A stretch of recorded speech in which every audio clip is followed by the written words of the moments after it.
Welcome to 3:15 o'clock, that very channel where the unspoken becomes unforgettable.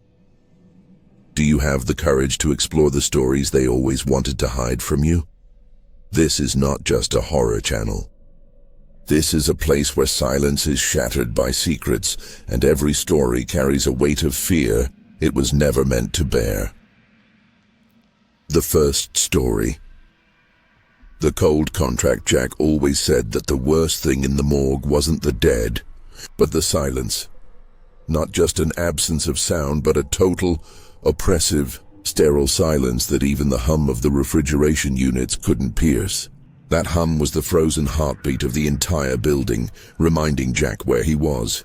He had worked as the night watchman for 2 years. His fortress was routine, scheduled rounds, temperature checks, filling out logs. The main thing was not to think about what lay behind the metal doors. His shift started at midnight. The time between midnight and dawn was darkness, and this darkness belonged to Jack. It was the second night of his shift, 3 a.m., the deepest hour. Jack was in the wing of the unclaimed, the oldest and coldest section, meant for those who were never collected, and for the unidentified. He checked the temperature. In the first row of refrigerator drawers, normal. He nodded to his routine and was about to move on when it happened. A.M. From under one of the white sheets covering a body on the autopsy table came a sound. A quiet, wet, distinct cough. Jack froze. His brain, honed by years of work, rejected what it had heard. An echo. The ventilation had kicked in, but he listened. Only the monotonous hum. He forced himself to approach the table. He picked up the logbook. The last entry concerned the body on the table. Unidentified, number 4, male, 30 to 40 years old. Death by drowning. Date of admission, 3 weeks ago. 3 weeks. The body was rigid. Biological processes had ceased. It was impossible. He turned to the table. His heart was pounding. His fear was an intellectual horror, a violation of fundamental laws. He stood 2 meters away and the body was motionless. But then he noticed a barely perceptible movement. The sheet, which completely covered the body, began to slip off slowly, very slowly. Not sharply, but stretched, as if someone underneath was freeing the edge. Jack couldn't move. His legs were rooted to the tile floor. Finally, the sheet fell away completely. The body lay on the table, pale with a bluish tint. It was looking at Jack. The eyes were wide open, clouded, dead, but in their empty, glassy surface there was a fixation, a gaze that seemed to consciously pierce through the cold and silence straight into Jack's mind. Jack recoiled. He ran without looking back until he reached his office, locking the door. He didn't call anyone. He couldn't talk about it. He returned on the 3rd night. He had to, but the morgue had changed. The cold was saturated with a sticky, expectant atmosphere. The hum of the refrigerators now seemed to him like a guttural, low whisper. At 3:17 a.m., the cough repeated. It didn't come from the table, but closer, from behind the staff room door. The entity was moving. It wasn't tied to the body. During one of the night shifts, he heard the refrigerator hum seemingly form into a word. Name. It echoed in his head. Jack understood. The entity wasn't evil. It was lonely and nameless. It fed on his fear, but it wanted to be acknowledged. Ta-tam. The final night. Jack stood by the table where unidentified number 4 lay. He lifted the sheet. The body's eyes were open, but there were wet stains around them. The body didn't move, but it emanated a feeling of colossal, heavy thirst. At the base of the table, he found an old, tarnished brass locket on a thin, broken chain. He opened it. Inside was a faded photograph. On the inside of the lid, written in pencil, were the words, "Clark, I will always be with you." Jack looked at the body, at its nameless face. "Clark," Jack whispered, his voice trembling. "Your name is Clark." The body's eyes closed. The face relaxed, losing its frozen grimace. A thin, dry, terrible smile appeared on the lips, cracking the skin. Jack dropped the locket. The hum of the refrigerators ceased. A moment later he heard a loud, sharp slam. The door of one of the refrigerators standing behind him had shut with incredible force. Jack returned to the logbook. He took a marker, and next to the entry for unidentified number 4, he wrote, Clark. Then he opened the entry and exit log. His hand froze. In the line where his signature for the day should have been, instead of Jack's name it read, Jack. But just below, in the status column, someone had written in a familiar, trembling script, unidentified number 5, drowning, date of admission, 3:17 a.m. Jack looked at the entry. The cold, piercing hum of the refrigerators filled his head again. He couldn't move. He was in place. He was in the morgue. He was unidentified, number 5. Hours passed, which felt like epochs to Jack. He was trapped in an immobile, bluish body lying on the tile. He was the cold that remembered. Clark, who was now the spirit of this place, using Jack's body, had sealed his contract. At dawn, the shift arrived. The door swung open and light poured in, and with it came Paul, a young, somewhat scatterbrained guy with headphones in his ears. Paul walked past. He took Jack's place at the desk and checked the logbook. He frowned when he saw the new entry, unidentified number 5, drowning, 3:17. Damn it. Jack. Forgot to sign again, Pauline muttered, deciding it was an input error. He put his own signature and moved on without checking the drawer. Jack, chained to the floor, felt a surge of despair. He wanted to scream, but could only feel his lungs failing him. 17 a.m. A new test. Paul was in the wing of the unclaimed. Clark, who was now the cold and the silence, knew how to get close. From under the sheet covering the body of unidentified number 4, Clark, a cough sounded. Paul took out his earbud. He looked at the table. The sheet began to slowly slip off. Paul saw Clark's body. The eyes were open, but the gaze was pleading. And then, Polly heard a voice. It came from the darkness, from where Jack lay. Don't look at him. The voice was dry, brittle, crackling. He lies. He is bound to the cold. But Polly turned around in horror. He saw the body of unidentified number 5, Jack's body, slowly rising from the floor. It didn't move, but straightened up like a marionette. Clark, using Jack's shell, looked at Paul. His eyes, Jack's eyes, were now completely black and full of gloating greed. I am your freedom. Clark's voice sounded from Jack's dead lips. You seek a name. You must leave your name here for me to take. Clark, in Jack's body, pointed a bluish hand at the locket, which still lay on the floor. Paul, paralyzed, picked it up. He saw the name Clark. Your name, Paul began. No, that was his name, Clark screamed, and the scream was so loud that Paul's ears popped. Now it's mine. Clark. Jack stood over Polly. Paul took the marker and, under Clark's dictation, wrote in the shift log next to his own name. Paul. He felt the cold penetrate him. Jack's body blinked. A quickly vanishing spark appeared in his eyes, which was Jack's final farewell. Paul fell dawn. The pathologists arrived. They found the new night watchman, known by Paul, lying on the floor, dead from hypothermia. By the table where unidentified number 4 lay, they discovered Jack's body. A new entry appeared in the duty log, unidentified number 6, drowning, date of admission, 3:17 a.m., and at the very bottom, small, in a thin, barely visible scratch, was written Jack. He had been erased. And now there was a new silence in the morgue, waiting for a new watchman to open the door and hear the cough that now belonged to 3 immured souls.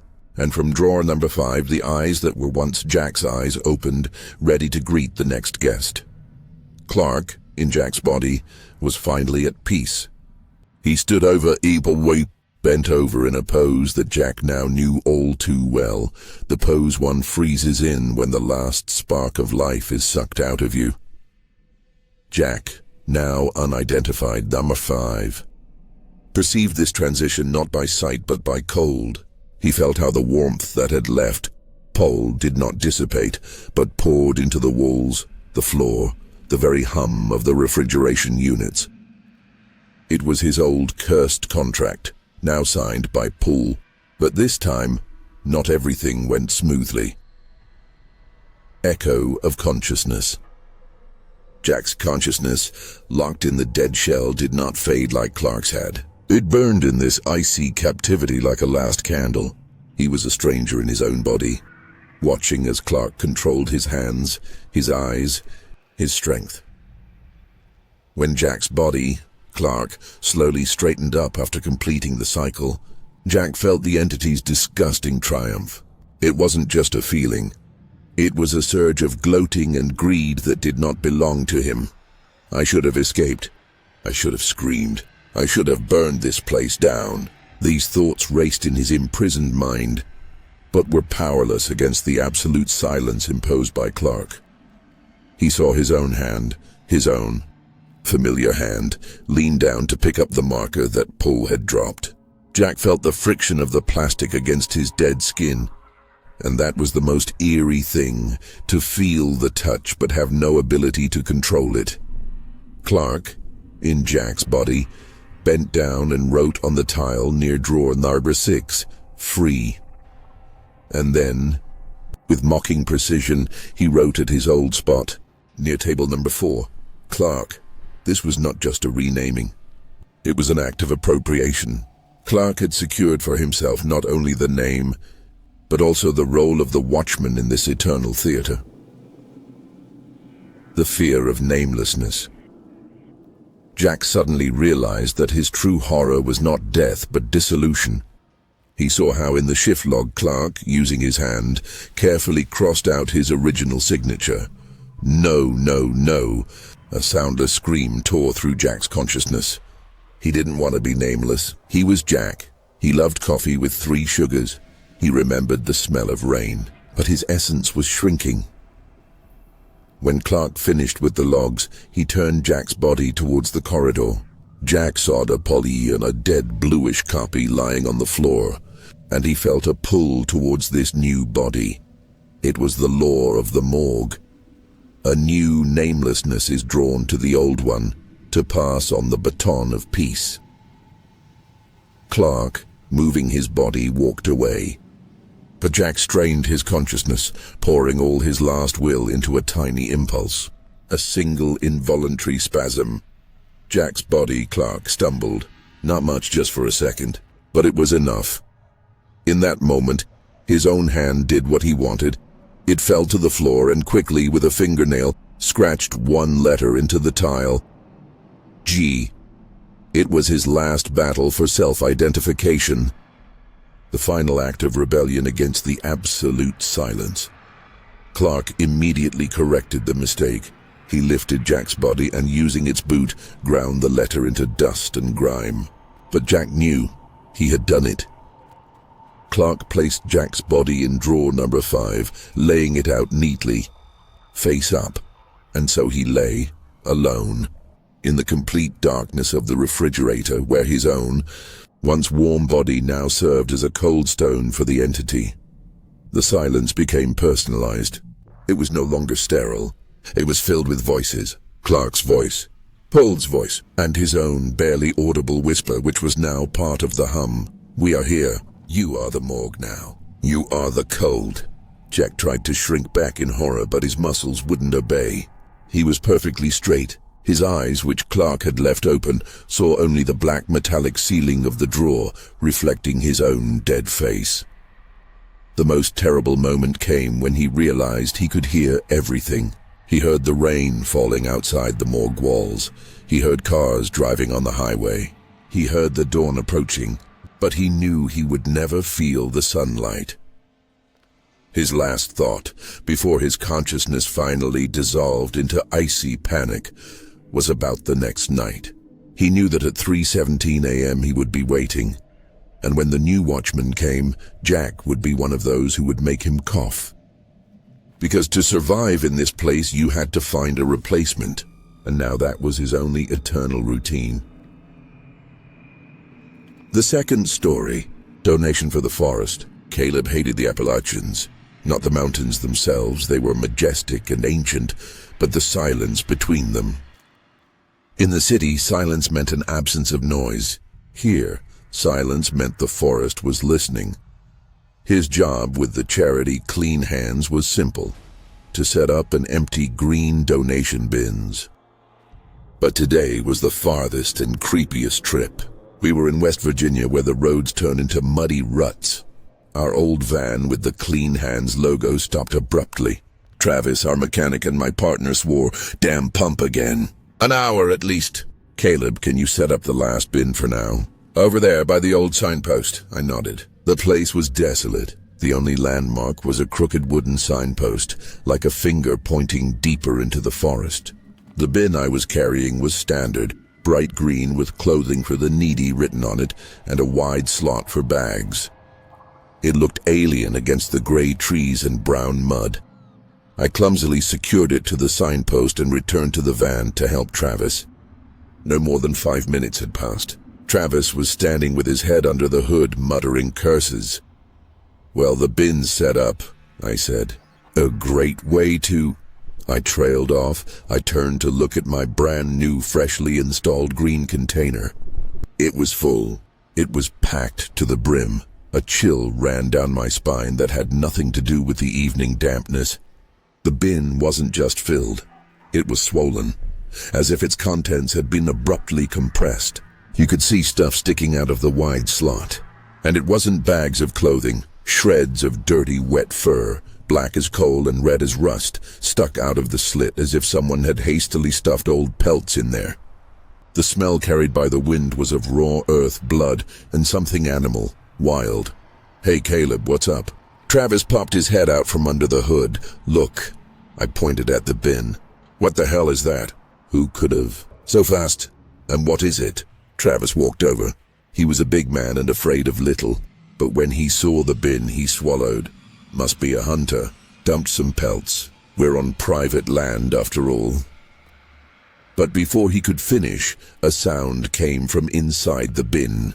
First, a quiet, wet whimper like the cry of a wounded child. And right after it, a low, guttural, demanding growl that seemed to come not from the metal bin, but from under the earth itself. Travis paled. He looked at me, and in his eyes, usually full of weariness, was genuine, animal fear. I don't know what that is, but we're leaving, now." Fear paralyzed me, but curiosity outweighed it. I had to know. I had to reclaim control over my workspace. I have to open it. What if there's an animal in there? Or a person? My voice trembled. "Don't you dare!" Travis hissed, grabbing my sleeve. "Down here they have their own rules. Don't touch what they give you. Travis, a city guy, was talking about some they. But there was such conviction in his voice that I stopped. But the growl repeated, longer and more plaintive, like that of a beast with not enough room. I yanked my sleeve back. The container had a cheap lock that I had installed myself. "I got a crowbar from the van. I'll just take a look," I whispered. "If there's a person," I broke the lock. The metal grated and the lid swung open. Nothing tumbled out of the bin. Inside was only dirt, thick black wet soil mixed with roots. No pelts, no body, no animal. Just the smell. A strong smell of a damp basement and raw, fresh meat. My mind frantically searched for an explanation. "A pit, something buried?" Travis stood behind me, breathing heavily. "I told you, Caleb."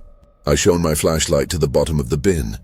The dirt was shallow, and in it, on a thin piece of stripped bark, lay a note. I picked it up. The bark was damp, and the letters were scratched as if with a sharp stone, with terrifying carelessness. "You brought us a home. Thank you. Now we will wear your skin." My heart constricted with horror. This wasn't a hunter. These weren't city vagrants. This was personal. I threw the note away, and immediately a sharp pain pierced my hand. I looked down. On my palm, right where I had held the bark, 2 thin, clean strips of skin had been scraped off. "Down to the blood, let's go," Travis yelled. He wasn't waiting. He was already running to the van. I rushed after him. As we jumped into the cab, Travis started the engine on the first try, as if fear had given him superhuman strength. The van jerked forward, but as we passed the bin, I couldn't help but look in the side mirror. The bin was open, but now it was empty. Absolutely empty. And on its edge, illuminated by the moon, sat a small, hunched figure, waving goodbye to us. We sped down the highway. Travis was trembling and silent. I looked at my hand, where blood was already mixing with dirt. "Did you see that, Travis?" My voice was hoarse. "I saw that there was nothing there, Caleb. It was just an empty bin. We should have checked it earlier." He was lying. He was trying to protect himself. "And the figure waving?" Travis jerked his head around. His eyes were wild. "There was no figure. You're in shock." "Forget it." But I couldn't forget. When we got to the base, I spent the night in terror, clutching my palm to my chest. I felt that the bin was no longer just a container. It was a portal, and it was tied to me. The next day, I didn't go to work. I called in sick, but by evening, my inner peace was shattered. I discovered that my favorite hiking jacket, an old leather one I never wore to work, was missing from the closet. I searched everywhere, and then I heard a new sound. A sound that made me freeze, a quiet, drawn-out whimper. It was coming from my own basement. I went down. The basement smelled of that same raw earth and meat. In the middle of the room, lit by a single bulb, stood our old, unused trash can. A piece of wet black fur was sticking out of the can. My hands were shaking. I lifted the lid. There was no beast, no dirt inside. Only my hiking jacket, neatly folded but turned inside out. And inside, like a lining, was a pile of black, dirty fur. And on the fur lay my note. Not the one on the bark, but one I had written to myself. A shopping list. But a new line was added in a child's handwriting. "You are so warm. Give us more. We want your skin." I understood. The entity hadn't stayed in the Appalachians. It had come for me. It had used the donation bin as an invitation, a way to cross the boundary between its world and mine. It didn't want clothing. It wanted the very space I had provided. And now it wanted my shell. I burned the can along with the jacket and the fur. But it didn't help. The next day I went to work. I needed to find Travis. I needed to go back. Travis was sitting at his desk and looked like he hadn't slept for 3 days. His eyes were red. "I'm not going back there, never. Travis, you have to. It's here. It's in my house. It's come for us." Travis showed me his hands. His nails were torn out, and there were deep, half-healed grooves on his wrists, as if from claws. "I heard someone trying to get into my clothes last night. I locked everything, but it almost found a way." He pointed to a map stand. "Listen, I found something. An old map. That place where we set up the bin, it's called the Storehouse of Beggar Souls. The locals think if you donate something to them, they'll leave you alone. But it has to be a personal donation, a sacrifice. You think we need to give them something? No, I think we have to give them back what you gave them." The bin, we drove back. The van moved slowly, every meter saturated with fear. When we approached the signpost, the green bin was in place. The lid was closed. It looked new and untouched. But as we got out of the van, we heard sounds coming from behind the trees. Footsteps. Many footsteps, but irregular, squelching, as if many bodies covered in wet fur were dragging themselves through the mud. I knew we had no time.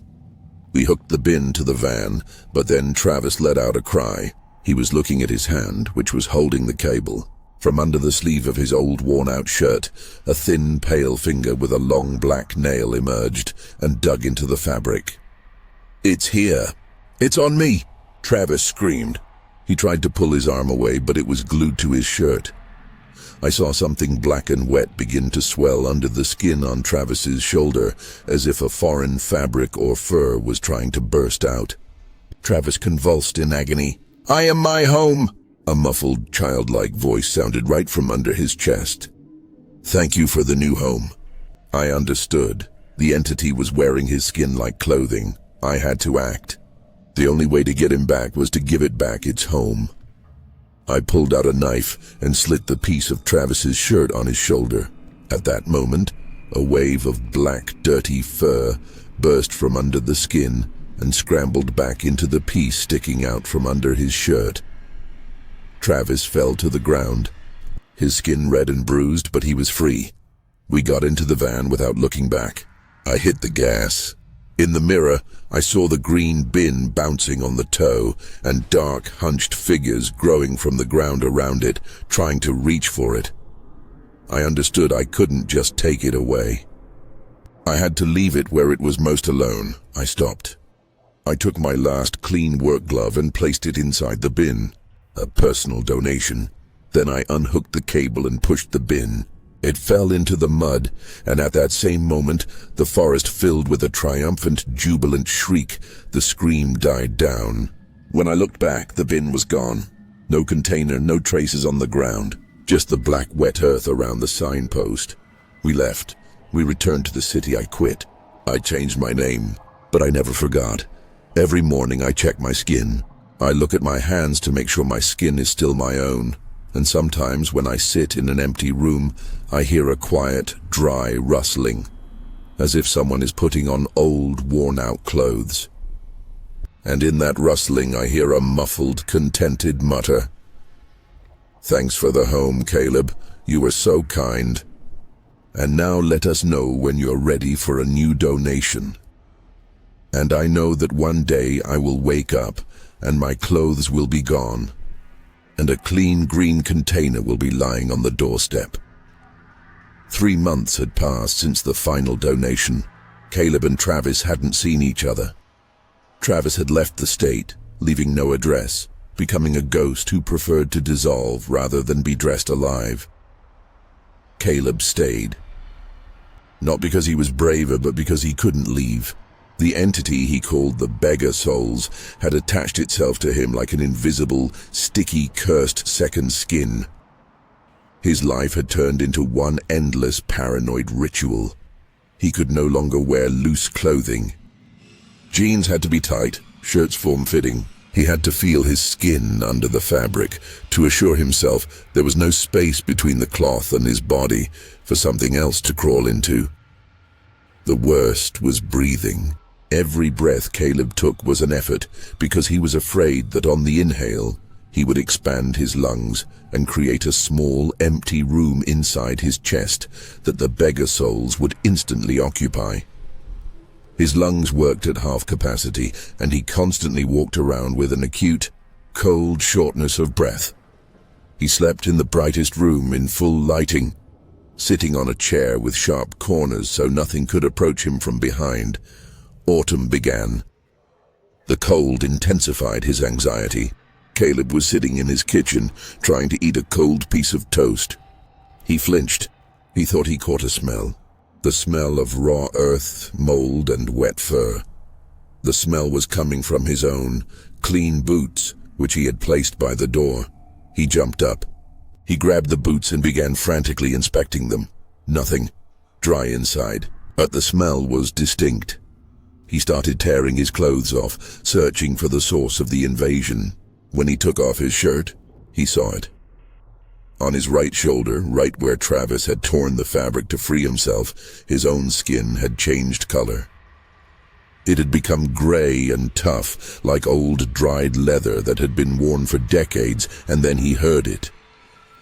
The sound was quiet, barely audible like the rustling of paper, but it came directly from that gray patch. We are learning, studying, the cut.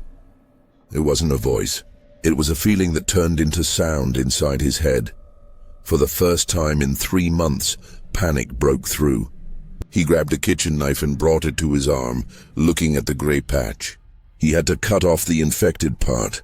He had to throw it away, like old, unwanted clothing. But as soon as the knife touched the skin, the gray patch became soft and warm, like fresh fabric, and a weak, wet whimper sounded in his ear. The entity was begging him not to cut its new home. Caleb dropped the knife. He couldn't. He couldn't mutilate himself. The next morning, Caleb woke in utter horror. He looked in the mirror. The grey patch on his shoulder had grown. It now covered half his back, and on its surface the finest lines were visible, like invisible seams used to stitch clothing. The beggar souls weren't just living in him. They were tailoring him. Caleb knew his time was up. He could no longer breathe with half-breaths. He had to finish the cycle. He drove to that very place. The whole way, he felt the cold, damp air seeping under his skin, making his muscles cramp. It wasn't his fear. It was the fear of his skin feeling its imminent separation. He arrived at the crooked signpost. The bin was gone. Only an indentation in the ground remained. Caleb got out of the car and stripped off all his clothes. He stood naked, shivering in the icy autumn wind. He felt the air blowing on him, but felt no relief. His grey skin felt like a separate alien shirt. He walked over to the spot where the bin had been and fell to his knees in the black mud. "I'm here," he rasped, drawing air into his lungs with a full chest, breaking his final ritual of safety. Take it all." He waited for a shriek, a growl, an attack, but there was only silence. That same listening silence that was worse than any scream. He closed his eyes, preparing for the tear. Instead, he felt a light, almost caressing touch on his back. When he opened his eyes, a child was standing before him. A small one, about 5 years old, with huge black, expressionless eyes. The child was dressed in an old, worn-out, oversized jacket that billowed strangely in the wind. The child raised its hand and pointed at the grey spot on Caleb's back. Its voice was quiet but clear, without any whimper or growl. "You forgot," the child said. "The last thing. You forgot to give what was your own." Caleb looked at the child. The child was the beggar soul's. "What? What should I give?" The child smiled, and its smile was unnaturally wide and serene. "Your memory of us, Caleb." When a passing driver found him the next day, Caleb was sitting naked on the cold ground by the crooked signpost. He was perfectly healthy. His skin was even, smooth, warm. The grey patch was gone, but when asked his name, he just stared into emptiness. When asked what had happened, he could only say silence. He didn't remember who he was. He didn't remember his job, didn't remember Travis, didn't remember the bins or the note on the bark. The beggar souls had taken his fear, his anxiety and his memory of them, considering it his most personal donation. Caleb was placed in a clinic. He sat by the window watching the passers-by. He was perfectly calm. He had no memories, and therefore no empty spaces for foreign entities to occupy. He was absolutely clean. But sometimes, looking at his hand, he felt he was missing something. And then he would unconsciously, quietly scratch his palm, as if there were thin, invisible seams there, tightening his skin. And he felt that behind that perfect silence, someone was waiting. Waiting for his new, clean shell to become old enough to be worn again. The third story. Vicar's Reflection. My name is Matthew. I'm 43, and I'm a specialist in pool sanitation and cleaning. My office is the back seat of my pickup truck, and my colleagues are chlorine and pumps. I live and work in California, but my current contract has taken me to the Laguna Inn, an abandoned resort hotel that once promised paradise, but now offers only rust and dampness. A new investor bought the hotel and decided to bring it back to life, starting with the sheer madness of cleaning the rooftop pool. I love silence, but the silence of the Laguna Inn was stuffy. It was restless. It was waiting. I stood on the roof where the wind was unnaturally heavy, as if it carried not air, but memories. The giant pool, which took up half the roof, was empty, absolutely empty, like an eye socket. It was built in the shape of an irregular figure 8. It must have once sparkled under the sun, but now it was covered in a thick, disgusting layer of black, viscous sludge. I put on my rubber boots, work clothes, and grabbed my brush and hose. My job: descend, scrape off this layer, and prepare the surface for repair. The descent down the slippery ladder into the pool basin felt like sinking into a crypt. As soon as my boots touched the bottom, a cold pierced the rubber. It wasn't ordinary cold. It was a cold that carried the memory of death. The first thing that hit me was the smell. Not ordinary slime, not stagnant water. It was a sharp, metallic, salty smell that reminded me of the sea and of blood. It became hard to breathe. It was a smell I remembered from the Oregon coast when I was 17. I pushed the memories away. Work, Matthew. Just work. I started walking across the pool floor to the deepest point where I had to install the pump. The sludge layer was as thick as folded tar. My boots squelched with every step, and then I saw it. In the center of the deep end, the sludge was perfectly smooth, as if it had been leveled. But in the middle of this smoothness was a huge, perfectly round imprint, a circle at least 10 feet in diameter. It was as if something giant, round and very heavy had been lying there while the sludge slowly dried and had only recently risen. My heart beat with alarm. If it were debris, it would have left torn edges. This was something whole. I turned off the light on my helmet and looked up. The moon was full, and its light, refracting through the rusty railings, cast long, nervous shadows on the pool floor. In those shadows, the sludge seemed to move on the periphery of my vision. I knew I had to get out now. But I couldn't. I had to install the pump. Professional duty was my only defense against the irrational horror. I stood on the edge of the circle, trying to secure the hose. I was completely alone. The hotel was empty. The city below slept, and then I heard it. A sound that made me jump, but I couldn't tell where it came from. A shuffling, heavy sound, as if something enormous, incredibly heavy, had dragged itself out of the water or tumbled onto the concrete. The sound was outside the pool. I looked up. My light illuminated the railings leading off the roof. Nothing. No one. Just rusty, corroded railings. I put it down to the roof shifting or a fallen pipe. But then I looked back into the pool. The sludge, which had been motionless, began to bubble right in the center of the circle. Quietly, but persistently. The bubbles were large, like bursting balloons, and smelled of sulfur and ozone. I thought I heard a faint gurgling sound slowly rising from the sludge. I started to retreat. Who's there? My voice was too thin for this place. The bubbles popped. And then the sound became distinct. It was laughter. Gurgling, wet, choking laughter that seemed to come not from the sludge, but from beneath the concrete floor of the pool.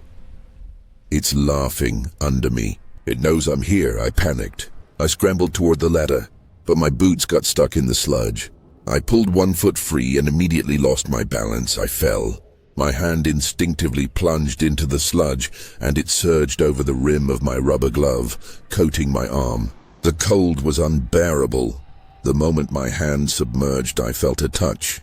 Not the sludge, but something thin and rigid that clamped down on my wrist beneath the layer of black mass. The laughter intensified. It was no longer underground, but right next to me at my ear. I screamed and yanked my arm. I pulled it out. The sludge was all over me. Nothing was visible, but on my wrist, there was a perfect black imprint, as if I had just put on a very tight, wet bracelet. I sprang up. I scrambled toward the ladder, ignoring the squelching sludge. I climbed over the railing. When I got out onto the roof, I didn't run.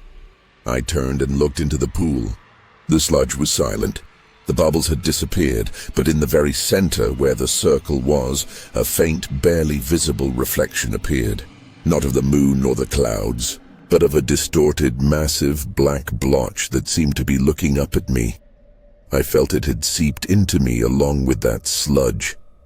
I drove away from the roof. I didn't call the investor. I didn't say the pool was impossible to clean. I simply locked the roof with a new padlock and drove to a motel. I didn't sleep all night. I frantically washed my arm, but the wrist mark wouldn't disappear. It looked like a bruise, but was cold to the touch. I kept cycling through my mind, salt and blood. This wasn't just a pool. This was a place of sacrifice. A memory I had been running from for 20 years surfaced. Oregon, 1990. I was 17. I was working on a fishing vessel, a storm. My best friend Jimmy stood by the rail laughing. A wave, huge black like that sludge. Jimmy vanished. I held his hand, but I couldn't hold on. I remembered the taste of salt and the panic. I remembered his hand slipping from mine. I understood why this pool scared me. It wasn't just death. It was the water that doesn't let go. The next morning I returned. I had to finish the job. I needed to prove to myself that I controlled the water and not the other way around. I climbed to the roof. The pool was as I had left it. Only at the bottom in the circle the sludge was darker, wetter. I descended again. My heart was like a stone. I turned on the pump. The sludge began to squelch and greedily suck into the hose. As soon as the pump started, the cold intensified to the point that my teeth began to chatter. And then I heard the voice. It was muffled, watery, as if someone was speaking through a thick layer of silt. "Matt, you..." came back. The voice was indistinct, but it held a hint of an intonation I knew. "Jimmy," I whispered. It was the stupidest thing I could have done. Laughter in response. Gurgling, but now more recognizable, more human laughter. Not, "Jimmy, Matt, you." I felt a heaviness wash over me. I looked down. The sludge that the pump wasn't sucking up began to move toward my boots. I understood. The pool wasn't just holding the sludge. It was holding it. It fed not on water, but on the guilt and fear of those who came here. And it wanted me. I yanked the hose from the sludge and started retreating. The sludge moved faster than I did. I felt the cold penetrate my boots, filling my feet. "I'm not Jimmy," I screamed. You are the low-s." I climbed the ladder. I knew it couldn't get out of the pool. It needed water. It needed depth. But when I reached the edge, I looked down. The circle was free of sludge. The pump had worked. Under the sludge was bare, white concrete, but on that concrete, exactly on the perimeter of the circle, was a huge, wet track. The track wasn't from water, but from slime that was slowly evaporating, and the track was the size of me. And then I realized that the shuffling sound I had heard was not a fall, but an exit. I turned around. The silence on the roof became oppressive. The smell of salt and blood was everywhere. I heard a heavy, wet inhale right behind my back. I slowly turned around. On the edge of the roof, behind the railings, stood a figure. It was tall, dark, blurry, as if made of a wet black silhouette that was dripping onto the concrete. I couldn't make out the details, but I felt it was composed of what I had scraped off. Of silt, blood, and salt. Its head slowly turned towards me. "Matt, you let go." The voice was louder now, but still gurgling. It was a storm. "I couldn't," I shouted, pointing my light at the figure. The flashlight beam passed right through it, providing no illumination. "No, you left." And then the figure began to move. It didn't walk, but slid across the concrete, leaving a wet, hissing trail behind it. I ran. I ran towards the stairs leading down, to salvation, to my truck. But when I reached the door, I saw that the padlock I had placed was hanging on the chain, but it was melted. The lock had been saturated with water and frozen in an open state. I locked myself in the maintenance room. I sat in the dark, gasping.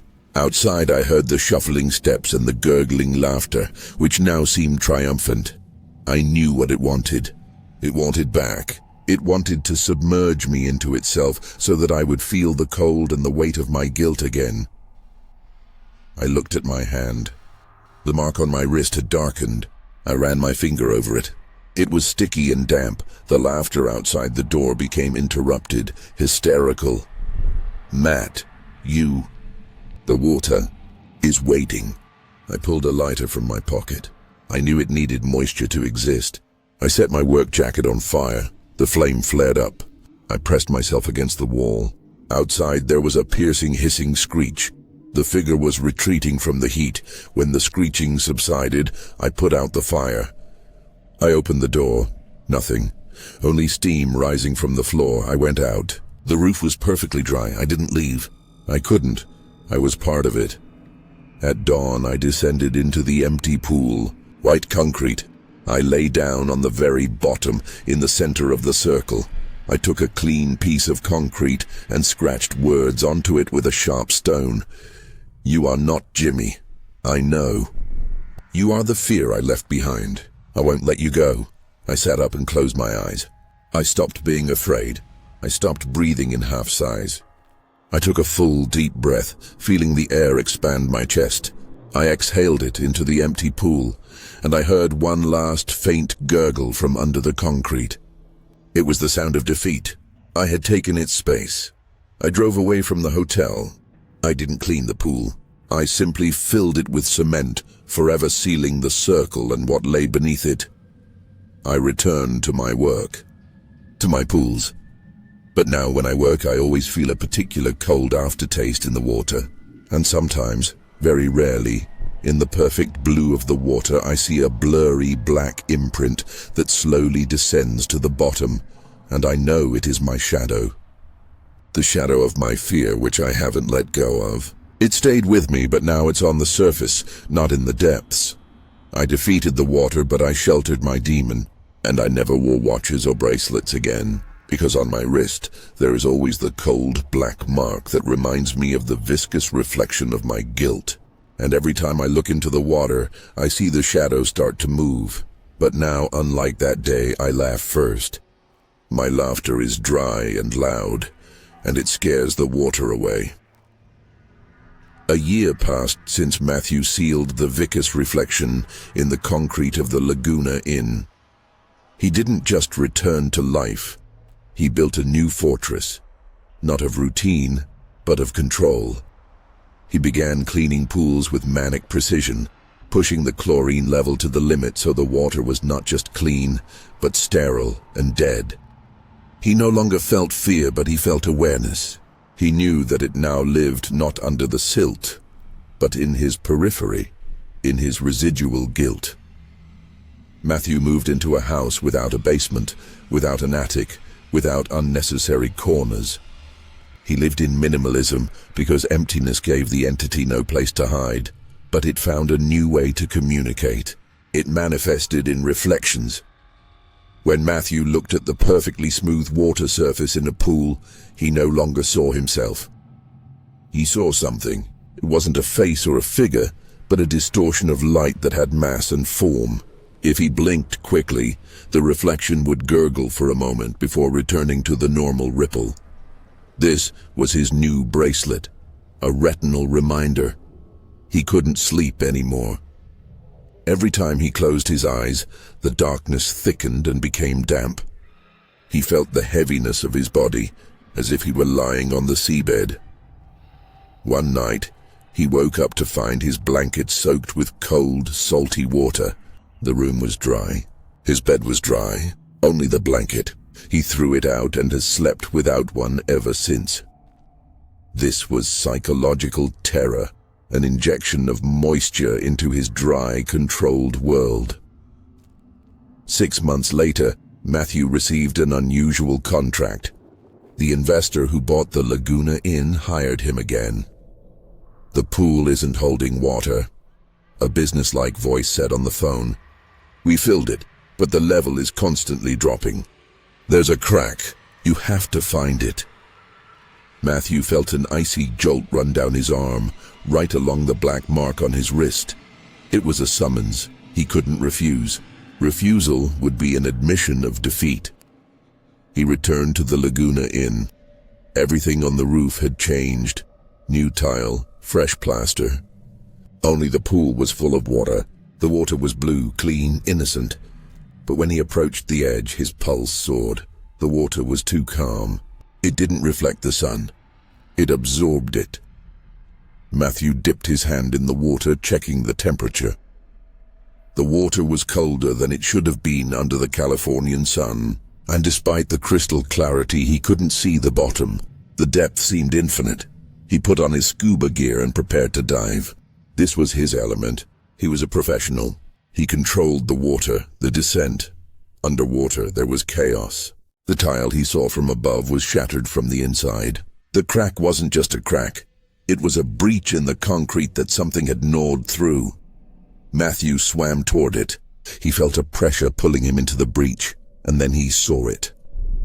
Right at the entrance to the crack, embedded in the new concrete, was an old, rusty, bent piece of rebar.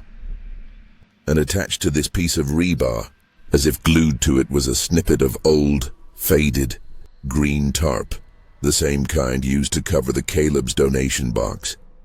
Caleb, Beggar Souls, was connected to the Vicus reflection. The water didn't just take, it shared. These entities were spaces that sought guilt and memory. Matthew's horror was not that he found the crack, but that he understood the network. He felt his air run out. He looked at the pressure gauge, full, but his lungs failed. They constricted in a panic attempt to prevent the water from occupying that space. He started choking. The laughter returned. It was no longer gurgling, but clean, yet distorted by the water pressure. "You brought us home." Matthew shot to the surface. He burst out of the water, coughing and gasping for air. He tore off his mask. He looked into the water. On the surface, exactly above where the crack was, floated a perfectly round, black spot that was rapidly sinking. Matthew realized the crack wasn't just a hole. It was eyes that it had opened to see the world again. He knew that chlorine and pumps wouldn't help. He needed death. Death to seal life. Matthew ordered the workers, without explanation, to mix the strongest cement. He waited until night had completely fallen over the city. Exactly at midnight he returned. He was alone. He took a bucket filled with liquid, heavy cement. He climbed onto the pool railing, balancing on the edge.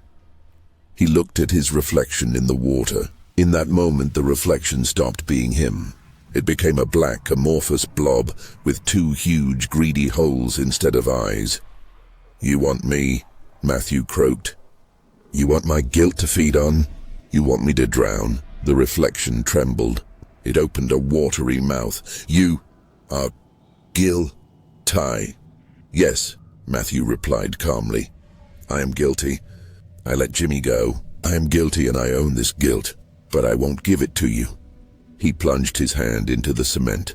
The burning was unbearable, but it was better than the cold. Then he lifted the bucket and violently dumped the cement right into the center of the circle. He threw the cement not into the crack, but into the face of the reflection. The water boiled. A horrifying, hissing shriek erupted like the death of a boiling sea. The water churned, turning muddy and black. Matthew waited. He waited until the scream subsided. When the water became quiet and dark again, he saw that the black mass of cement was slowly settling to the bottom, sealing the breach. He exhaled. He had won physically. In the morning, he handed over the finished work. The crack was sealed. The pool no longer lost water. The investor was satisfied. Matthew drove away, but he was not free. His hand, stained with cement, was burned and blistered, but he didn't wash it off. He let it harden. The cement dried, and now on his wrist was a thick white stone bracelet that had permanently merged with his skin. This was his seal, his personal boundary. Matthew continued to work, but now he never wore gloves. He felt the cement, its roughness, its weight. Now it couldn't penetrate him through the skin, but it found him from within. Matthew began to forget. First, he forgot small things, where he put his keys, what he ate for breakfast. Then faces. Jimmy's face became blurry, like an old photograph dropped in water. The vicus reflection was feeding on his memory, his essence. It couldn't take the body, but it could take the owner. One day, inspecting a pool, he caught himself not remembering his name. He stood at the edge, his gaze empty. He only felt the weight of the stone on his wrist. He looked at the water. And there, in the clean blue reflection, he saw a man. He had a forgotten face and he wore a white cement bracelet. But next to him, right in the water column, the shadow was twice as large. And it was laughing. The laughter was dry and clean, but now it sounded exactly like Matthew's laughter. He realized that he had won by sealing one entity, but he had created another. A Matthew who was now an empty shell, whose own essence had become his last greatest reflection, and this reflection was now hunting for his remaining memories. He smiled. It was a smile of absolute peace, because when the memories disappear, so will the guilt, and then he will be truly empty, ready for a new contract. The fourth story. The last shift. My name is Travis. I'm 47, and for 20 of those years, I've been behind the wheel of a Ford Crown Victoria, wearing down Chicago's dead hours. I'm not just a cab driver. I'm the city's nocturnal archivist, a witness to all its dark secrets. My car is a yellow ghost, darting through empty streets. The night shifts eat away at your soul. After years on the job, you start to think that all of life is just a road from one street lamp to the next. Just before dawn, when most drivers are already asleep, I feel most alive and most alone. Tonight was the last fare, 4:55 a.m. The time when reality becomes fluid and the city exhales its last, strangest stories. The destination address, St. Agnes Cemetery, an old abandoned burial ground right by the bypass. This place always had a bad vibe. No one goes there. I arrived on a quiet, dark street. I saw him, the passenger. He was standing directly under the dim light of the only street lamp, which flickered like an aging heart. A gaunt man in an old-fashioned, overly long, wet coat.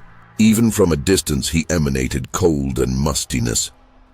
He silently got into the back seat. The door closed with a dull, soft thud I'd never heard before.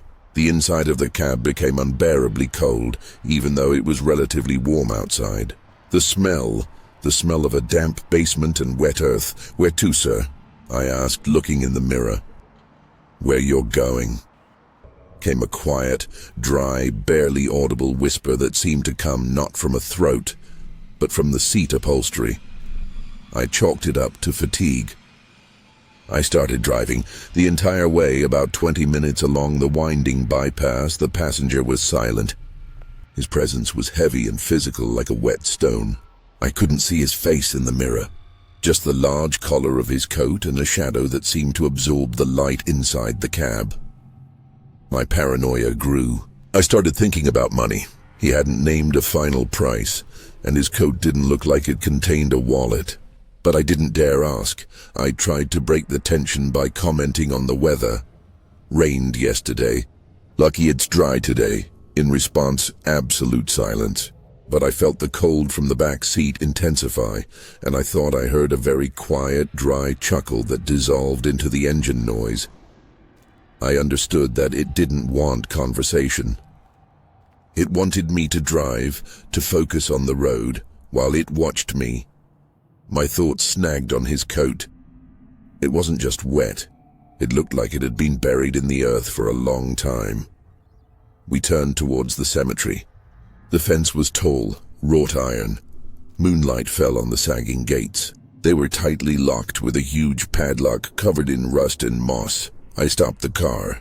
"We're here, sir. St. Agnes Cemetery." I waited. The engine idled, illuminating the gates. The passenger didn't move. Finally, I turned around. "That'll be..." The words froze on my tongue. The back seat was completely empty. I felt a sinking in my stomach worse than any adrenaline shock. I had been convinced of his presence, his weight, his cold, his smell. It was all real. I turned on the interior light. On the black upholstery, exactly outlining where the passenger had been sitting, lay a damp, dark handful of freshly dug earth. The earth was warm, despite the cold in the cab, and smelled of organic matter and decay. I couldn't scream. My body failed me. I stared at that earth. When did he get out? Where did this earth come from? I jumped out of the car. I couldn't breathe. I stood in the middle of the road, illuminated by my headlights. I looked around, no one. The road was empty, the cemetery locked. I returned to the car. I opened the back door and with trembling hands brushed the earth onto the asphalt. The earth was heavy and sticky. I was about to jump back in and drive away without looking back. But at that moment I heard a sound. It was quiet but distinct and rhythmic. Tap, tap, tap. I looked up. The cemetery gates were still locked. Between the rusty wrought iron bars, where not even a child could fit, two thin, pale, almost translucent hands were protruding. These hands were unnaturally long, their fingers thin and dirty, their nails black as earth, and these hands were slowly, rhythmically tapping on the roof of my taxi, right above the back seat where he had just been sitting. Tap, tap, tap. As if beating an impatient rhythm, I was petrified. This wasn't just a ghost. This was a claimant to something that was inside my car. I finally screamed. I yanked the door and jumped behind the wheel. I hit the gas, but the car didn't move. I looked at the dashboard. The engine was running. The gear was engaged. The tapping on the roof quickened. Tap, tap, tap, tap. Now it was vicious and demanding. I looked at the hands. They were stretching further, and I saw the long, branch-like fingers begin to slide across the glass. And then I understood. My car was his target. He wanted to take it. I turned off the engine. The tapping stopped. In the silence, I heard a new sound. A sound like slow, wet scratching on metal. I jumped out of the car and ran to the trunk. I got out an old rusty wrench. I turned around. The hands were no longer on the roof. They were inside the cabin. I saw it through the rear window. On the upholstery, where the earth had just been, moisture appeared. And from this moisture, those very pale fingers began to grow. They stretched out from the fabric of the seat, like shoots, and reached for the steering wheel. I understood. The earth was his anchor. His contract. He had bought this ride by leaving a part of himself in my car, and now he was collecting his purchase. Without thinking, I started hitting the seat with the wrench. I struck the places where those fingers were sprouting. The screech I heard wasn't metallic. It was a wet, guttural scream that came right from under the upholstery. The fingers retracted. The earth disappeared. All that remained on the seat was a damp, salt and decay-smelling hole, like a rotting maw. I ran. I reached the cemetery gates. The gates were locked. I looked through the bars. Inside, in the shadow of the headstone, stood the passenger. He was motionless, but his coat was now full, as if it had absorbed all the moisture and cold. "You're leaving." "Travis," came the dry, demanding whisper. "You're abandoning me?" "This is my car!" I shouted back, feeling my voice tremble with terror. "No, this is my final route." I returned to the car. I opened all the doors and windows to air out the cold. I pulled out everything I could. A blanket, the GPS, the meter. I manually pushed the taxi off the shoulder and sent it rolling down the slope into a ditch filled with dirty water. As the car sank into the mud, I saw the black, wet silhouette of the passenger emerge from the gates and slowly walk towards my sinking car. He didn't defeat me, but he took my life. A month passed. I didn't return to driving a cab. My life was ruined, but I was free from the cold. At night, I started hearing tapping again. Not on the roof, on my window. Tap, tap, tap. I would go out. No one. But on the windowsill, there was always a small, damp handful of fresh, black earth. He remembered me. He had tied me to this route. One night, unable to bear it, I took my old rusty wrench. I went outside. It was parked at the curb, my old Ford Crown Victoria. It was covered in a layer of dirt and silt, but it was running. No one was in the passenger seat, but the seat was damp, and it smelled of cold, and then I saw something new on the side of the car. In huge, sloppy letters, scratched into the paint, it said, "Travis, next route, you will drive me home." I understood. I had become his vehicle. I got behind the wheel. I couldn't resist. My body moved against my will. I drove. I drove back to St. Agnes Cemetery. I drove slowly, guided not by reason but by instinct. At 4:55 a.m., I stopped at the gates. The passenger was standing there in his black wet coat. He opened the door, and then I saw his face. It was white as chalk, and it was smiling at me. But his eyes were empty pits full of damp earth. He got in. His weight crushed the seat. "Thank you, Travis," he whispered. "You fulfilled the contract." He didn't get out. He began to sink into the seat. His coat, his body, his earth, everything was being sucked into the fabric. And at that moment, I felt the cold. Not on my skin. Inside. I understood. He wasn't taking the car. He was taking me. I jumped out of the car. I ran to the gates. I started climbing the rusty bars. And then two thin, pale, terribly long arms reached out from under the driver's seat and grabbed my legs. "Don't leave, Travis. Your contract is eternal." He pulled me back. I heard my joints cracking, but I fought. I tore my legs free. I climbed over the gates and fell onto the dirty grass of the cemetery. I lay among the graves. I was safe. I looked at the road. My car stood empty, and then I understood. The passenger had returned, but not alone. Next to my car stood a crowd, figures in old-fashioned coats, all with pale, thin hands. And they were all looking at me, and they began to tap on the hood of my car, on the roof, on the gates. Hundreds of pale hands beating an impatient, ominous rhythm. I am imprisoned in the cemetery. I am their new driver, and every night at 4:55 a.m., I will hear the tap and know that their last route is just beginning. The fifth story. The doll restorer. My name is Carlos. I moved to Miami from Mexico, leaving behind not only Acapulco, but also the shadow of an artistic failure I experienced there. Here, in a small stuffy workshop in Wynwood, I found my new altar. The restoration of antique dolls. This job required the precision, patience, and detachment I lacked in my former life as a painter. Here, I could fix someone else's mistakes, not my own. I believed that a doll, like a painting, had a soul, but that soul could be disciplined and confined within perfect porcelain. My current project was Isolde, a French brew doll from the late 19th century, of incredible beauty and consequently incredible price. She belonged to a collector who demanded she be perfect, but Isolde was broken. The biggest issue was the eyes. They were made of clouded porcelain, and the left eye had a thin, noticeable crack. It ruined the perfection. I had to replace them while preserving historical accuracy. Working late, under a dim lamp, I carefully extracted the porcelain spheres. They were cold and heavy in my hand, like two dead pebbles. I placed them on the workbench on a clean white cloth next to Isolde's head. The doll's empty eye socket stared at the ceiling. I leaned over the head, preparing the space for the new eyes. The workshop was filled with a complete, sticky Miami silence, broken only by the whirring of the old air conditioner. Click. A quiet, dry click came from my right. I raised my head sharply. Nothing had fallen. Nothing had moved, but I turned and saw it. The doll's eyes lying on the cloth were staring directly at me. Not up. Not sideways. They were reoriented so their empty glass surface was focused on my face.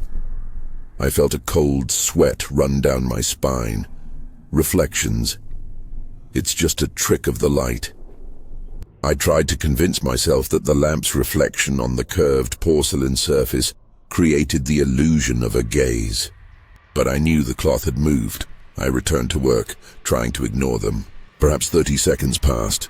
I felt the physical pressure of a gaze on the back of my neck. I turned again. The eyes were tracking my movements. It was no longer just a focused reflection. It was active surveillance. I realized these eyes didn't see in the conventional sense, but they knew where I was. I composed myself. I had to finish. The faster I inserted the new eyes, the faster I would be rid of the old ones. I reached out and picked up the left eye, the one with the crack. And in that moment, as my fingers closed around the porcelain, I felt an unexpected warmth. The porcelain was warm and damp, like skin. I froze, holding the eye up to the light. And then, right by my left ear, came the most disgusting, dry, rustling whisper. "Don't fix me." I like being able to watch from two places at once. It wasn't a sound made by air. It was a sound born inside my head, but its tone was so alien and cold that my mind refused to process it. It was a feminine voice, high, porcelain, and malevolent. I dropped the eye. It bounced off the table and hit the wooden floor. "Who's there?" I screamed in response. Silence. The perfect, sticky Miami silence. I picked up the eye. The crack was longer. I realized that Isolde's essence did not want to be repaired. She wanted to spread. The porcelain was her prison, and the crack was her loophole. With a trembling hand, I installed the new, flawless porcelain eye. Isolde now looked at me with one perfect glassy stare. I gathered my tools and fled the workshop. I returned in the morning. I had to convince myself it was just a nervous breakdown caused by exhaustion and caffeine. I forced myself to install the second eye. As soon as I did, Isolde became perfect, but in her flawlessness was a cold, repulsive life. I prepared to discard the old, cracked eyes. But on the cloth, there were three.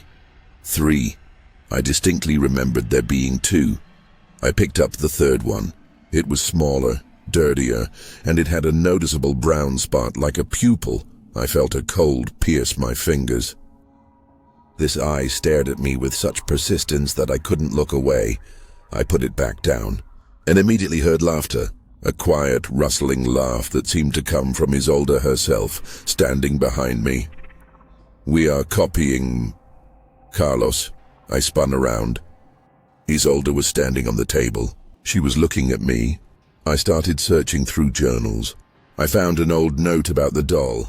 Isolde was part of a triplets collection.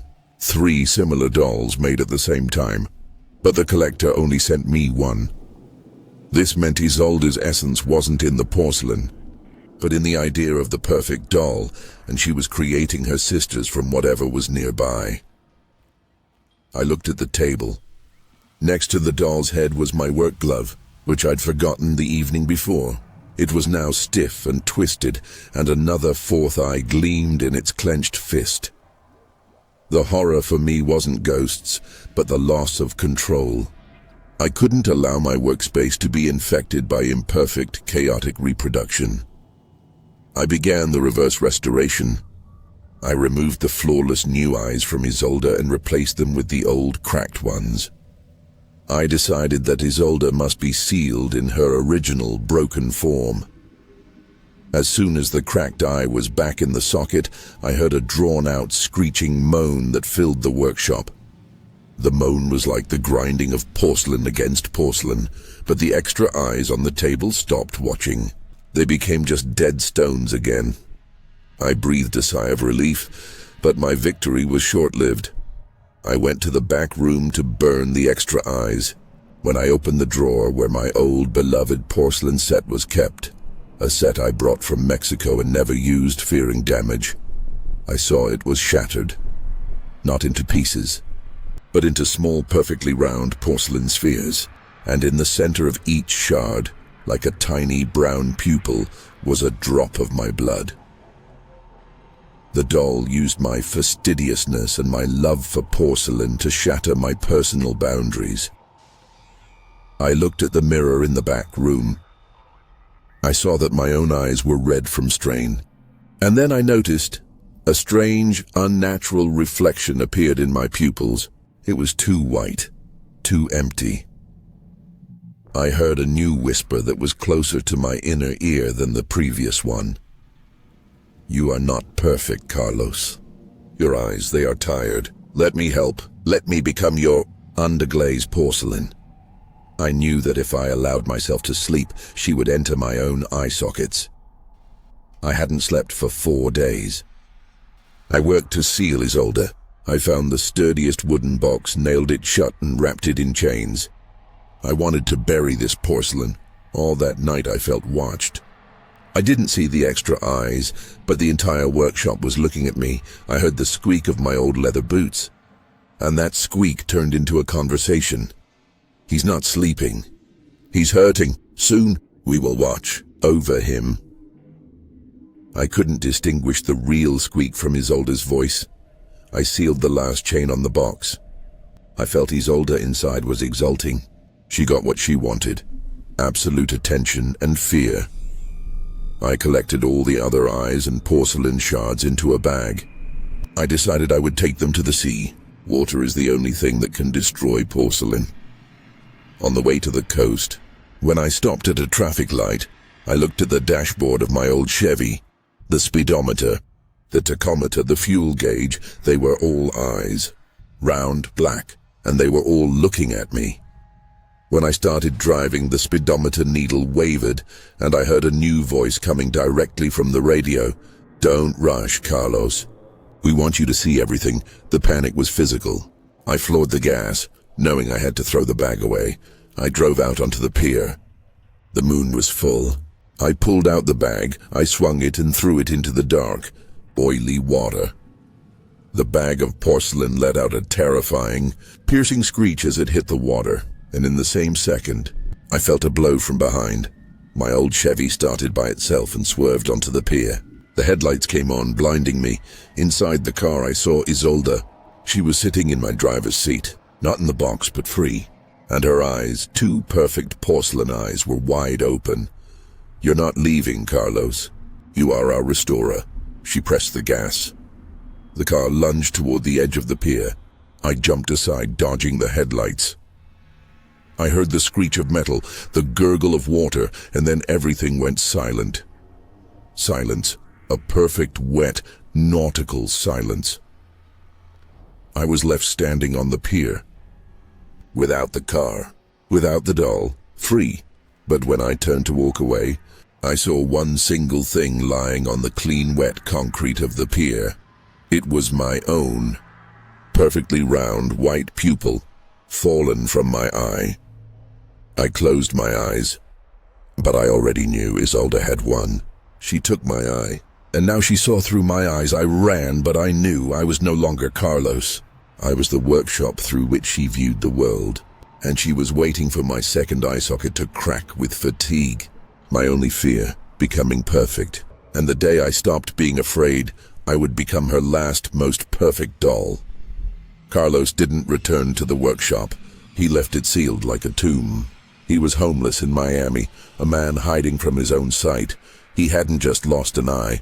He had lost his peripheral vision, and he had lost privacy. Isolde watched through his left eye socket, and her gaze was a cold, constant surveillance. Initially, it was physically unbearable. The left eye didn't blink in sync with the right.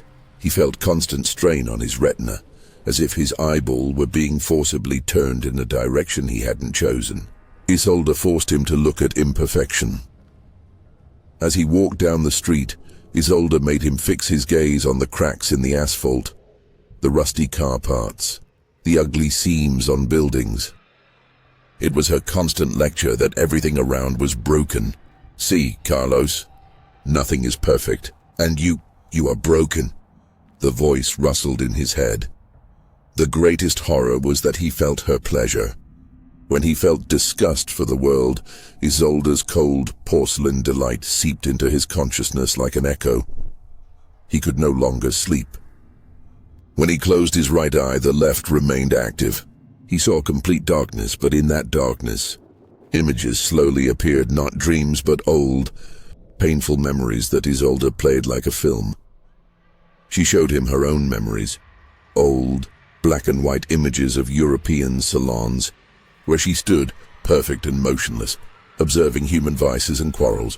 She showed him how she craved movement and how she hated people for their sloppy emotions. And she showed him his own guilt. His guilt lay in his failure. He abandoned his family and wife in Mexico after his painting, his most ambitious creation, was publicly ridiculed by critics. Isolde projected that moment into his mind again and again. He saw the critics laughing, his dreams collapsing. "You abandoned your imperfection, Carlos. You left your life unfinished. Isolde whispered. "But I will finish you. I will make you perfect." Carlos knew Isolde's perfection was immobility and namelessness. He decided to attack her one vulnerability: porcelain. His plan was insane. He bought concentrated acid, the solvent he used to clean old brushes. He went to an abandoned warehouse. He took out a mirror and looked at himself. His left eye was slightly turned outward. It was motionless, and the pupil was too black for a human eye. "Do you see me?" Carlos croaked, looking into the mirror. The answer came instantly in a cold, arrogant whisper. "I see your fear." "It looks very good, Carlos. Your skin is an excellent canvas." Carlos took the acid. He knew it would cause him hellish pain, possibly blind him forever. But pain was his only weapon of reality. "You won't make me perfect. You will remain broken." He screamed. He brought the vial to his face. In that moment, Isolde countered. She forced his right eye to blink and locked his vision. Carlos saw himself in the mirror. But he didn't see himself. He saw Isolde. Her face, porcelain and flawless, grew out of his skin like a tumor. She was looking through his eyes. "You cannot hurt me, Carlos. I am already where you can never reach." He couldn't pour the acid. His hand, controlled by Isolde, trembled. He couldn't bring himself to disfigure the body that now belonged to her. He dropped the vial. The acid spilled onto the floor. Carlos collapsed. The victory was absolute. After that, Carlos surrendered. He became a shell that Isolde used. Her goal changed. She needed not only to see, but to feel through him. She began to experiment with his emotions. When he saw joy on the street, Isolde filled his consciousness with sharp, hissing envy. When he saw love, she induced dull disgust. She filtered all human feelings through her prism of porcelain contempt. She made him buy porcelain. He returned to his locked workshop. Of course, Isolde knew where the keys were. He started to work, but he was not doing restoration. He was creating. He mixed the porcelain paste, and all the while, Isolde sang an old French lullaby in his head. He sculpted doll heads, small, perfect, hairless, and faceless blanks. Into each one, he put a piece of his fear or his guilt. He was creating new prisons for his emotions. When he sculpted the third head, he understood what he was doing. He was creating the triplets. He was fulfilling Isolde's order for a perfect family. He tried to resist. As his hands sculpted the curve of a porcelain forehead, he used the power of his mind to try to change the shape, to give it imperfection. He tried to make the doll ugly, but the hands were Isolde's workshop. They moved with absolute machine-like precision. "Quiet, Carlos. Don't spoil my creation." Isolde's voice now sounded contented and soft. He finished 2 heads. Now he had to make the third, but having finished the second, he stopped feeling pain. He stopped feeling fear. The emotions had dried up. He looked at his hands. They were covered in white porcelain dust. He realized that Isolde had taken his emotions and sealed them in the porcelain. Now he was empty. He was the perfectly clean canvas for her further art. He picked up the third blank. It was warm. He knew this head was intended for his soul. Carlos sat at the table, holding the third warm porcelain head in his hands. He was absolutely calm. This was the true horror.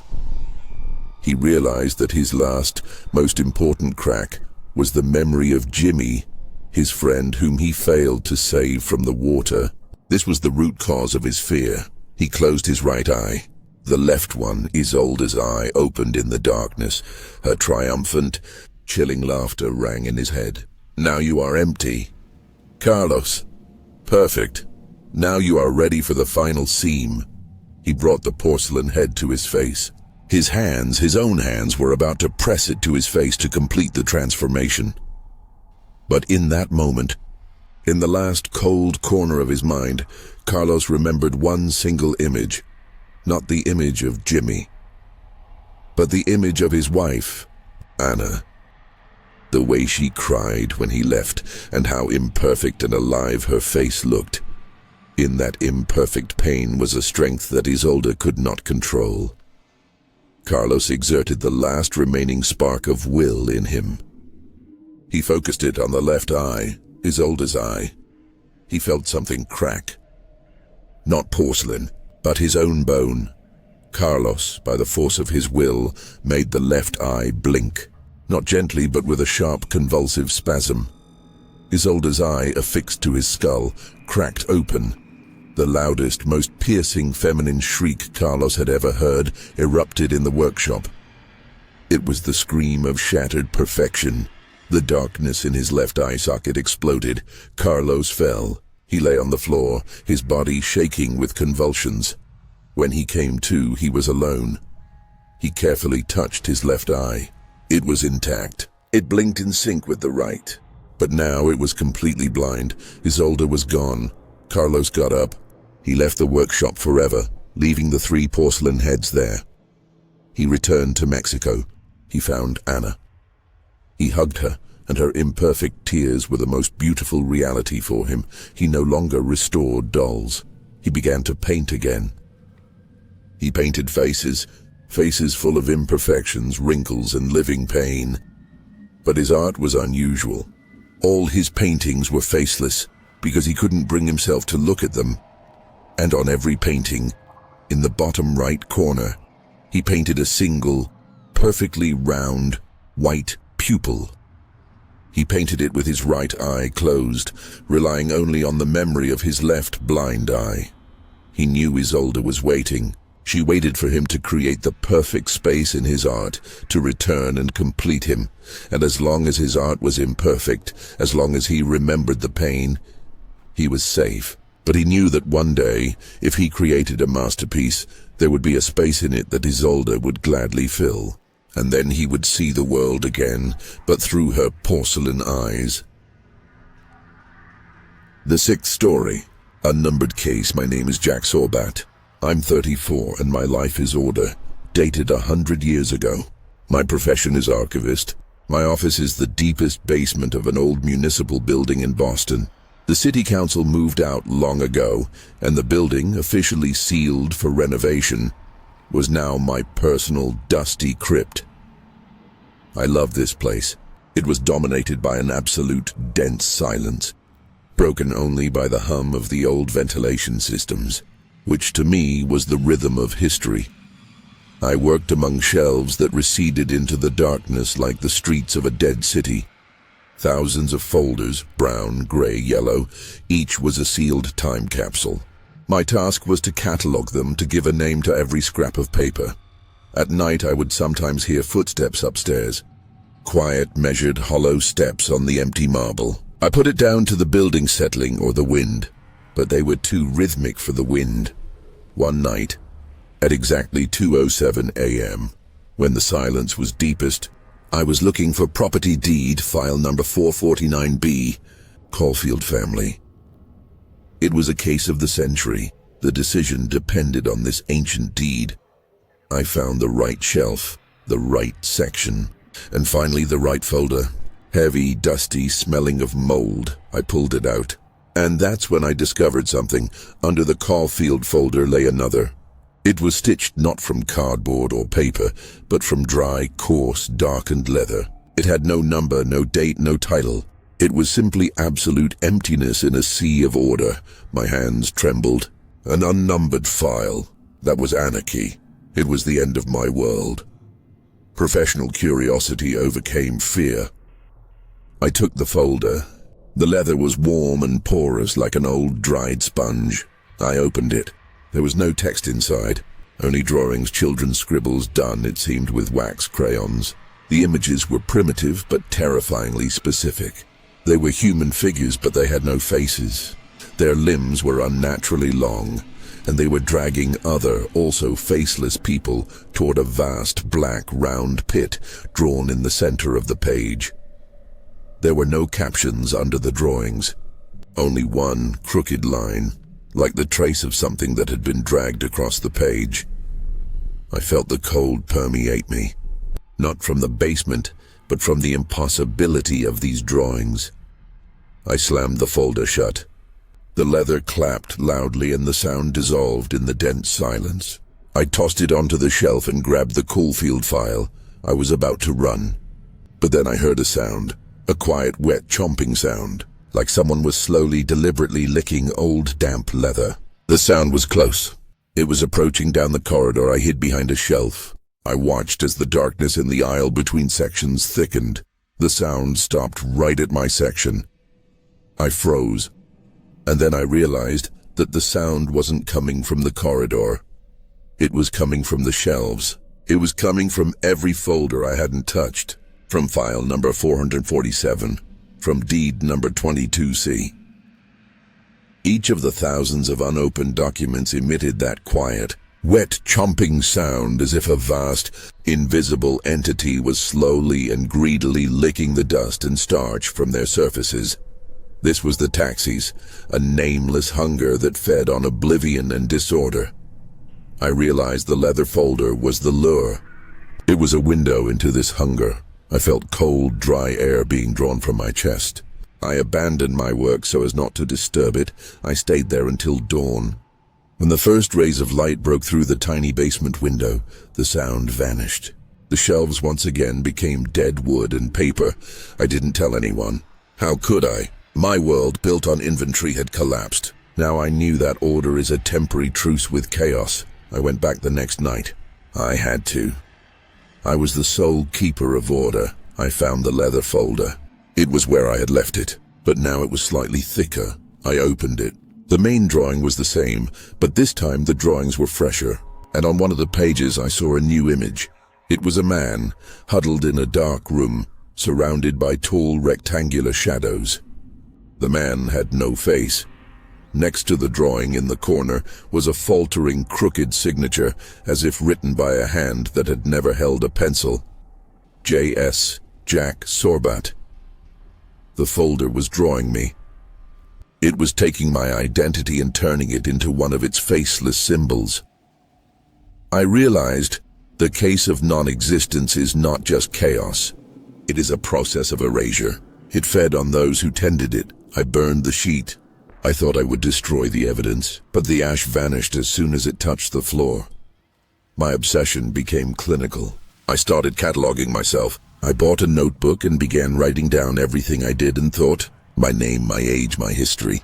I archived my personality to protect it from the case of non-existence. But when I opened my notebook in the morning, I found that the words on its pages had become pale and indistinct, and some had completely disappeared. And in their place appeared thin, dirty lines that were too similar to the scribbles. I started hearing the footsteps upstairs more often. Now they were heavy, dragging, and they stopped directly above my office. One night, I felt a very cold air descend onto my shoulders. I turned around. Nothing. But on the edge of the desk lay a telephone receiver, an old black device that hadn't worked for 20 years.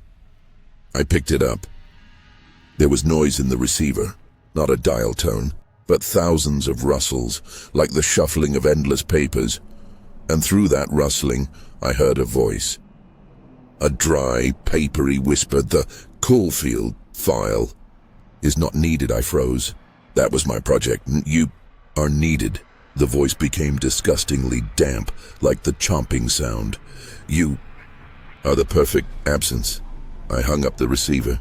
The case of non-existence didn't just want me, it was rewriting my priority. It wanted me to give up order and admit I was unnumbered. I started creating forgeries. I took hundreds of blank folders and marked them with random numbers. I filled them with blank sheets. I created a false order around myself to deceive the taxis. But every fake folder began to smell of burning. And at night, I heard the chomping sound become furious, hasty, as if it were being sick from my deception. I knew I was running out of time. I decided to give the case of non-existence what it demanded. I returned to the leather folder. I opened it. I took a charcoal pencil. I began to draw. I drew myself. I drew my father, my mother. I drew my old apartment, my books. I drew all my memories. I gave them away in the form of children's scribbles. When I finished, I felt a terrifying emptiness. My head was clean. I forgot my favorite songs, forgot the smells of childhood. I looked at the last sheet. There was my portrait, a faceless figure being dragged toward the black pit. And then I saw the final drawing. It was a box, a wooden rectangular box in which lay my porcelain doll that I had restored in childhood. Horror pierced me. My profession as archivist was not accidental. The archive, the restoration, the taxis, Isolde, all were spaces that craved perfect order and ideal oblivion. I took a knife and cut out this last drawing from the leather. I left only the doll. I knew that if the case of non-existence completed its cycle, it would destroy me. At that moment, the chomping sound became deafening. Thousands of folders emitted a unified, wet, drawn-out moan. The darkness in the corridor thickened and began to move. I bolted for the exit, but the door to my office was jammed. I heard the cracking of wood. The shelves began to collapse. I realized I was buried under tons of papers that I was supposed to catalog. I huddled in the corner, clutching the cut-out piece of leather with the doll drawing to my chest. The shelves crashed down with a roar. Dust and dirt engulfed me. In that moment, as I was buried under the papers, I heard a new terrifying sound, the sound of creation. From the layer of paper, thin, white paper hands were extending. The hands were sharp and they reached for me. They grabbed my clothes. They began to drag me. I felt the paper penetrating my skin, like parchment absorbing my moisture. The voice of the case of non-existence rang in my mind, dry and triumphant. "You are my file." "No, Zero," I resisted. I clung to the floor, but the paper hands were stronger. I realized that my only defense was to give it something. I threw the piece of leather with the doll drawing forward. The paper hands stopped. They felt the leather. A quiet, interested, childlike whisper came from the darkness. "New. Game." The hands released me.